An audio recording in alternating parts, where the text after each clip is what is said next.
بتانے کو دیکھو، آج 1500 سال ہونے کو ہیں، ہم آج کے دور میں بیٹھے ہیں، اور جب نبی رحمت صلی اللہ علیہ وسلم کی شان کا تذکرہ ہوتا ہے تو اہل ایمان کے دل کے اندر محبت بڑھتی ہے اور آنکھیں نم ہو جاتی ہیں۔ ذرا تھوڑا سا تصور میں پیچھے جا کے دیکھیں کہ وہ کیسے خوش قسمت لوگ تھے کہ جن کی نظریں اٹھتی تھی سامنے چہرہ بزہا ہوتا تھا، جن کی نگاہوں کے سامنے مصطفیٰ کریم ہوتے تھے۔ ان کے اندر وہ کیسے خوش قسمت لوگ تھے کہ جنہیں اللہ نے پیدا ہی مصطفیٰ کے لیے کیا، سبحان اللہ، جنہیں میرے رب نے چنا ہی مصطفیٰ کے لیے تھا۔ اور پھر انہوں نے مصطفیٰ کے لیے کیا کیا کیا؟ میرے نبی کے بے شمار معجزات میں سے سب سے جو بڑے 2 معجزات ہیں ان میں سے ایک معجزہ قرآن ہے۔ قیامت تک کے لیے میرے کریم آقا کا یہ معجزہ ایسا ہے کہ پوری دنیا کفر قرآن کے معجزے کے مقابلے میں عاجز ہے۔ لیکن جب یہ قرآن اترا نبی رحمت صلی اللہ علیہ وسلم پر 21 رمضان المبارک غار حرا میں پہلی 5 آیات جب اتری اور میرے آقا نے یہی فاران کے پہاڑ کے دامن میں کھڑے ہو کر لوگوں کو بتایا کہ میں اللہ کا نبی ہوں، اللہ کا رسول ہوں،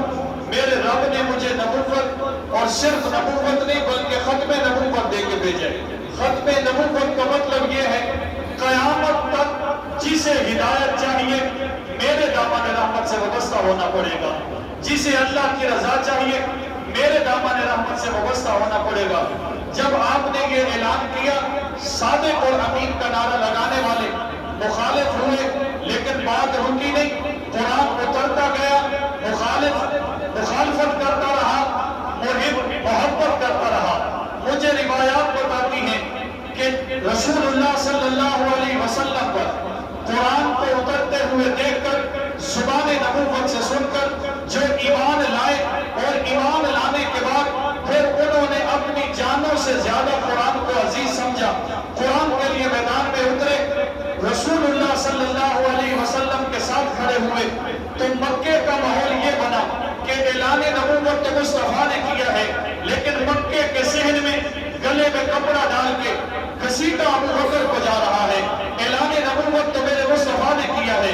لیکن آگ کے انگاروں پر دہکتی ہوئی ریت پر لٹایا بلال کو جا رہا ہے۔ اعلان نبوت تو میرے مصطفیٰ نے کیا ہے، لیکن آنکھیں زنیرہ کی نکالی جا رہی ہیں۔ اعلان نبوت تو میرے مصطفیٰ نے کیا ہے، تو لفظ جسم کو سمیہ کر دیا جا رہا ہے۔ اعلان نبوت تو میرے مصطفیٰ نے کیا ہے، لیکن چمڑی خباب کی ادھیڑی جا رہی ہے۔ بات کیا ہے؟ اعلان نبوت مصطفیٰ کا، سزا ابو بکر کو مل رہی ہے۔ اعلان نبوت مصطفیٰ کا، ریت پہ بلال لیٹ رہا ہے۔ آج سمجھ آ گئی کہ اس زمانے کے کافر سے لے کے ہر زمانے کا کافر یہ سمجھتا ہے کہ جو قرآن،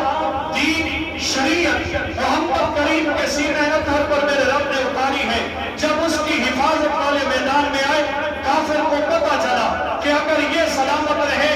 دین کا راستہ نہیں رکے گا، یہ موجود رہے دین کا راستہ نہیں رکے گا، قرآن سے محبت والے میدان میں رہے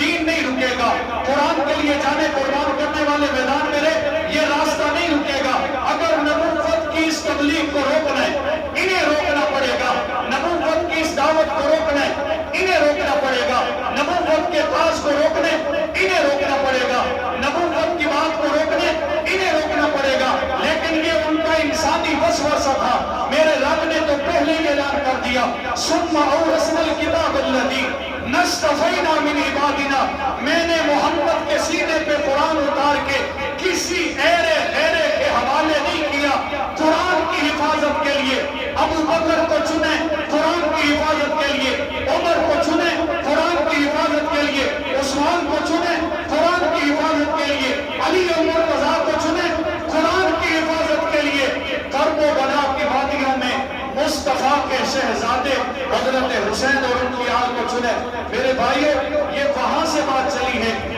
جب قرآن کی خدمت کرنے والے، قرآن کی تعلیم کو آگے پھیلانے والے وہ اپنی قربانیاں دیتے رہتے ہیں اور قرآن کی تعلیم سے آ رہی وہ اپنی کوشش کرتے رہتے ہیں۔ میں انہی الفاظ کے ساتھ اور انہی جذبات کے ساتھ آج کے ہماری